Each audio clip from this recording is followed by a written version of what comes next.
Ahoj milí diváci, tak ja vás opäť vítam u ďalšieho videa na kanále Ľubo Garáž a pozrite sa, čo mám v kufri.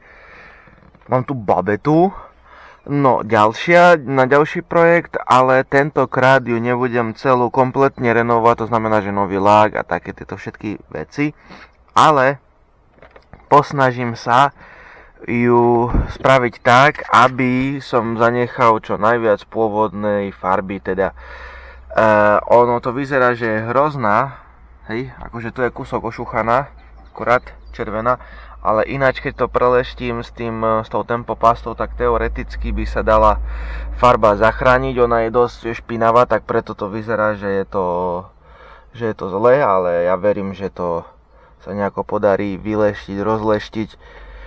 Proste dnešným, ako teda týmto projektom by som chcel ukázať, ako oživiť túto babetu, ako ju zachrániť, aby sme nemuseli meniť lak, teda respektíve striekať na novo. Kým ju budem rozoberať, tak hodím časozber, alebo už iba fotky budem dávať do videa, ale každopádne si ukážeme presne cestu tejto babety od takého stavu, kde je v kufri, až kým nebude fungovať. Ja vidím, že aj zadný plášť je taký zničený, že konec. Dobre, to si všetko ukážeme a môže sa pohodlne usadiť, my môžeme rovno sa do tohto videa pustiť. Ideme na to. No, stratil som slova, kamaráti, katastrofa už je vonku. Pozerajte sa sem.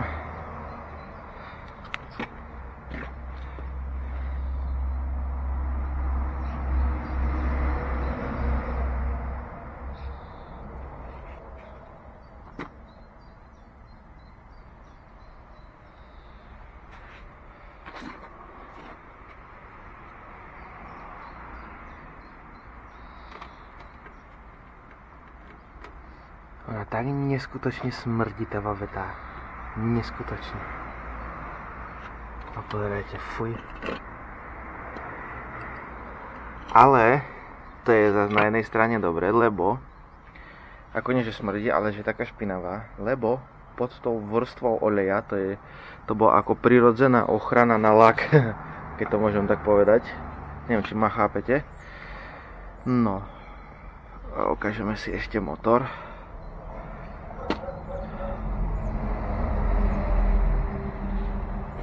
Z neho v kuse dačo. Položil som ho tu na 3 minúty a z neho čosi vyteká olej. Och. No, grc. Dobre, položím ho aspoň tak, no nemusím celú dlažbu za špení. Počkajte, dám ho na trávu.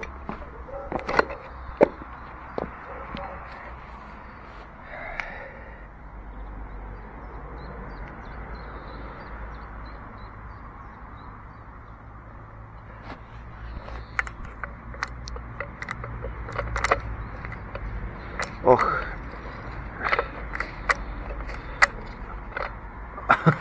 Ono sa to zle točí do druhej strany a to malo ísť v pohode. Elektrika, akože karburátor, ale tu, dobre. Pozrite sa ešte na predné koleso, prednú vidlu. Wow. Tiež paráda. Ale pozrite sa, koľko má kilometrov iba. Má 4195. Určite to stačené nebolo, lebo tá babeta si ide svoje. Ona už je tak od neviem jakého roku, možno 20 rokov, že vraj stála, tak. Ale ja keď sa to posnažím rozleštiť tento lak, tak to budete koukať. A snáď aj ja. No ale ten plášť zadný si myslím, že ešte čosi potočí, ne? Čo je na to? Ten ešte netreba mediť, ne? Ja si myslím, že to ešte OK. Takže zadný plášť nemusíme meniť. No a ináč zjavne ani ten kábel netreba. Kábel je tiež v pohode. No, vidím, že nové ložiska, aspoň to. Lebo keď by boli originál, tak pri tom, keď dám dole vidlu, tak by sa mi rozpadli. No nádrž je ešte tu, výfuk. Tiež ideme leštiť.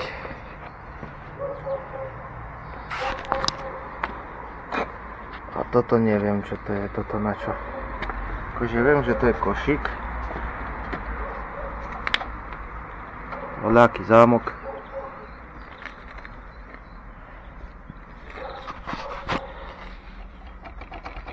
Jak to dám dole? Nie, snad do toho nie je vrtané.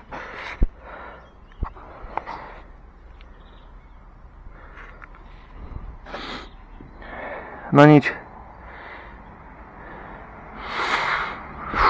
Bude to náročná cesta. Dobre, ideme na to. Diváci, držte mi palce.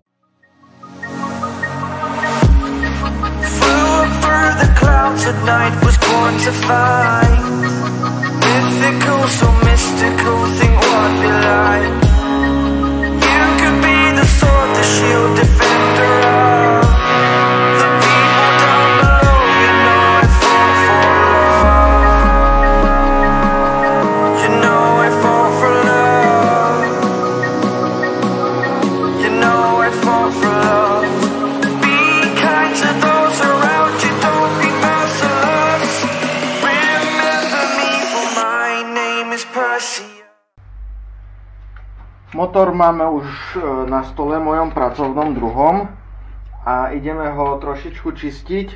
Keby ste aspoň trošku mohli cítiť, ak ten motor hrozne smrdí. Fakt hrozne smrdí, ale jedna vec ma teší, nielen jedna na tej babete.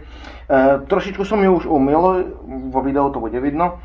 A ešte som ju neleštil, je tam niekde zošuchaný trošičku lak, ako veď má nejaké tie roky, ale je to pôvodný a bude sa dať zachrániť, dobre? A motor má 4000 km, čo ma teší, pretože to je fajn, lebo bude v relatívne dobrom stave. Ja ho musím najprv rozobrať, aby som zistil. No, tak idem na to, dobre? No, vezmeme si hoblík pilku.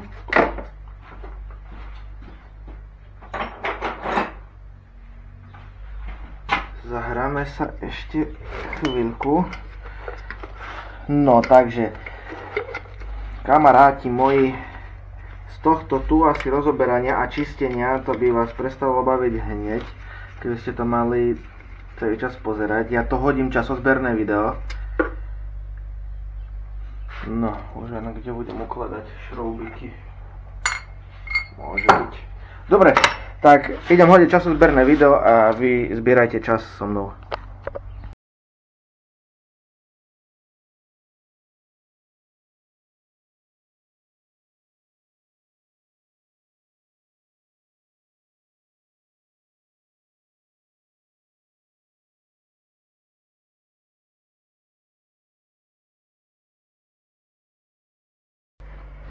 Chalani, neviem čo, ale Datsun je dobre.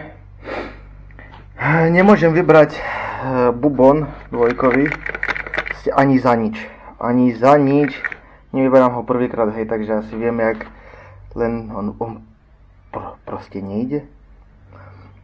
Tento tiež robil problém, ako skrutka. Nie skrutka, pardon. Kde som ho položil? Tu. Normálne mi utrhlo prvé 3 zavity na sťahováku, a tak dám 3-4 zavity. Však to pôjde dobre. Ťahám a to urvalo, normálne mi sa tam vytrhlo zavity. A nakoniec sa mi to tak podarilo, že som sa na to ako tak trošičku väčšou pákou zvalil, že by som povolil normálne tú spojku, ten bubon. Ale ten... Aspoň vám ukážem, ako to vyzerá pod. Musím hlavne vziať rukavicu, sekundu. No. Čiže šupneme asi nejak tak. No, dívajte sa sem.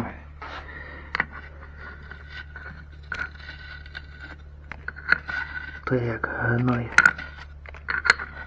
Fuj.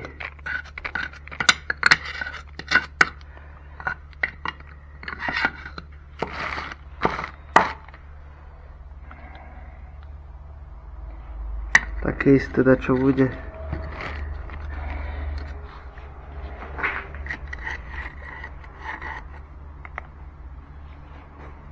Neviem, kde mám utierať toto.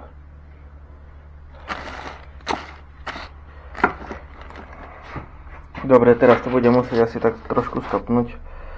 Kým sa podarí vyrvať tam, kde ten dvojkový bubon, už mi je to jedno, či ho dajú poškodený, nech je vonku. A ozvem sa vám. OK, tak chvála Bohu. Chvála Bohu, to mám dole. Vám to vysvetlím jak. No, keď vám nejde, kúsok treba ešte pomodliť a pôjde. No dobre, takže chvála Bohu, to máme dole a nech sa dostanem k podstate. Hneď ak som to vyťahol, tak tento kolík mi stade vypadol, čiže budem musieť to aj nejako tam vymeniť aj ten kolík, aj tam je taká poistka, ktorú musím spraviť. Toto gufero na hádzanie rýchlosti, ono už je zlé, lebo vidíme, že je tu olej. Určite je buď to zle, alebo ešte keď vám tečie olej, áno, tak môžu byť tesnenia tieto tu v tomto zle. Ale to si ukážeme neskôr. Všetko to proste bude meniť od tesnenia. Dobre, tak pozrite sa na tú katastrofu. Tu máme slamu, hej, príklad. Ja nič nehovorím, lebo neviem. Dobre, a ešte vám jednu dôležitú vec ukážem. Nemám tu druhú hlavu ako valec, nemám tu druhý, aby som vám ukázal, ako to má vyzerať, ale tak v skratke, áno. Tu sú tieto dva dierky, to je na šrubku na výfukové potrubie. Tu, kde je to také čistejšie relatívne, neviem čo chápete, tesnenie toho výfukového kolienka. A tu, kde máme ten hliník, mala byť odtade diera potade. Lenže nejakých... To si vezmem až meter, ale neviem na rýchlo, kde ho mám, lebo mám tu 100 vecí. No ale proste niekoľko milimetrov mám. Tak.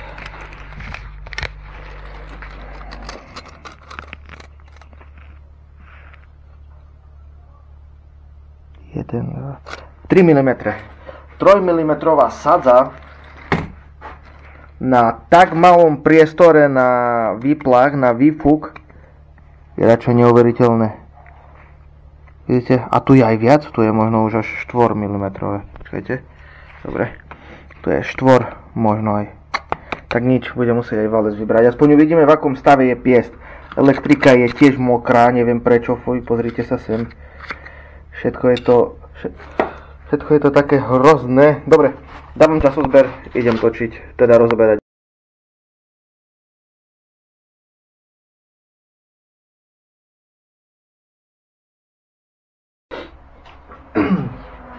Rozobratý motor máme, poliť ho nebudem. To znamená, že nebudem dávať obidve polky od seba. Kým som mal ešte pustené časozberné video, som skúšal, ako ide kľuka. Môžeme si pozrieť, ako všimnúť, že ide veľmi, veľmi ľahko. Dobre, aj tak mi to spadlo dole, tak nič. Proste som ho chcel zabaliť, aj keď budem čistiť, aby som ho nezničil. Ale pekne to ide ľahučko. Piest je, ako má trošičku karbonu na vrchu, ale je nový a je bez rýh. No, keď už sme pri tom pieste, pozrieme sa, v akom stave je valec. Okrem toho, že je tu zababrané od karbonu, tak on je celkovo bez rýh, chvála Bohu. Tá vložka nejako je... Nie, ok. Dobre. Takže toto vyčistíme od tohto karbonu. Hlava je tiež trošičku od karbonu. Ďalej spojky si ukážeme, v akom stave sú. Tak tieto dvojkové už majú čo to za sebou. Tie pôjdu preč. Štartovacie sú relatívne nové. Oni sú nové. Takže toto je OK. Hop. No, kde sme to skončili? Takže to je ten bubon, ho vyčistíme a poprípade aj tieto... Nie, že poprípade... Toto určite budeme musieť vymeniť, tieto čeľustie. OK, no tak vymeníme. Odniekiaľ, akože viem, že to je také šokantné, ale tečie olej. Celé auto mi smrdí ešte doteraz. Aj tu pozrite sa. Fuj. Jedno veľké fujky. Dobre, ešte dvojkový bubon si pozrieme, to sme už ukazovali. Je to brudné, špinavé. Fuj. Elektrika ešte, tu vám môžem pri babete ukázať, pri motore. Všetko sú pôvodné pajkovania. Čiže originál, pôvodný stav. Ešte si ukážeme aj remeň. Remeň má tu už dosť veľkú rihu. Hodíme nový. Čiže toto pôjde preč. A celkovo ako tak sa musím pustiť do čistenia, no nič mi iné neostáva. Dobre, hádžem časozber, ideme na to.